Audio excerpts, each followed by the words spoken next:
आज गोटे सुंदर रेसिपीटे बनैबा कदली मंजा राई। नमस्कार, वेलकम करुच्ची मो चैनल सान्विका वर्ल्ड को। कदली मंजा खाइबा को बहुत ही बढ़िया लगे। आपण जदि ताको राई करेंगे छतु भाया टेस्टी लगे। एठी कदली मंजा को एमती टाइप्र छोट छोट करके काटिदेली। तार जो सूता बाहर सेटा आपण बाहर करने को भूलें। तापर से हलदी एवं लुण पकईकि ताकू भल भाव गोलैकी किछि समय ढाकुड़ी रखिदेवे, कारण से बहुत परिमाण में पानी बाहरी थाए। एबे ताकू मु भल भाव गोलैकी ताकू गोटे साइड रे किछि समय पई रखिदेवी। कदली मंजा बहुत ही टेस्टी लगे। गाँ गहली रे एगुड़ाक बहुत खाती। एबे देखंतु मो जो रखी थी मंजारे लुण हलदी पकईकि से ऑलरेडी पानी बाहरी जाइए। आउ आपण एथर मंजा को टिके भल भाव चकटी देबे, जाकि एक्स्ट्रा पानी से सी बाहरी जीव आ मंजाटा भी बहुत भल भाव सॉफ्ट हो।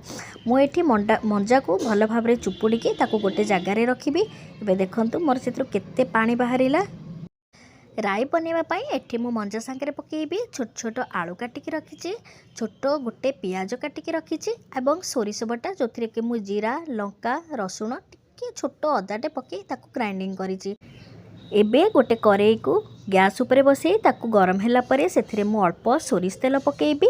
सोरिष तेल रे कले तार बास्नाटा बहुत भल भाव आसे। तापरे दीटा सुखिला लंका मु सेथिरे पकेबी, अल्प किछि पंच फुटण सेथिरे पकेबी। फुटणटा भल भाव फुटी सारा परे मु सेथिरे पियाज पकेबी, जो काटिकी आमे कटिकी रखी पियाज से पकेबी एवं से ता सहित मु कंचा लंका छोट छोट काटिकी रखी से पकेबी। पियाजटा टिके भल भाव भाजी सारा परे मुझे जो छोट छोट आलू काटिकी रखी से पकेकी आपण ताकू भल भाव भाजी देबे।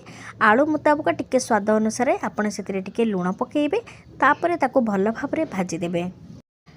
एक्चुअली मंजा बहुत दिन है मु खाई नथली, माने बहुत दिन है खाई नथली। तो जिते बेले मो शाशुघर गोटे कदली गछ भंगा है तो से मंजा जो बाहरी थिला माँ मते पठे थिले मंजा। तो भाविली बहुत दिन है खाईनी, आउ मंजा तरकारी टिके करबा। एबे आलूटा भल भाव भाजी सारा परे मु जो चुपुड़ी रखी थी मंजा एबे ताकू सेथिरे पकेकी ताकू भल भाव टिके भाजी दबा। तार पानी अंशटा किछि टाइम मरीगला पर्यंत आमे ताकू भल भाव भाजिबा। एबे देखंतु मंजाटा भल भाव भाजी हो गलानी। एबे मु जो सोरिष बटा रखी से पकेकी ताकू भल भाव टिके कषिबा।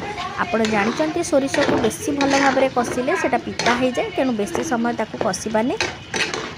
तेणु स्लो आंचरे आमे टिके पानी मल्ला सुखा सुखा हैला पर्यंत टिके भाजिबा।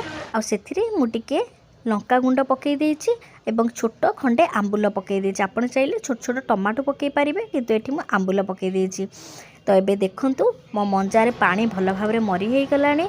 एबे मंजा तरकारी बनिकी पूरा रेडी हो गलानी।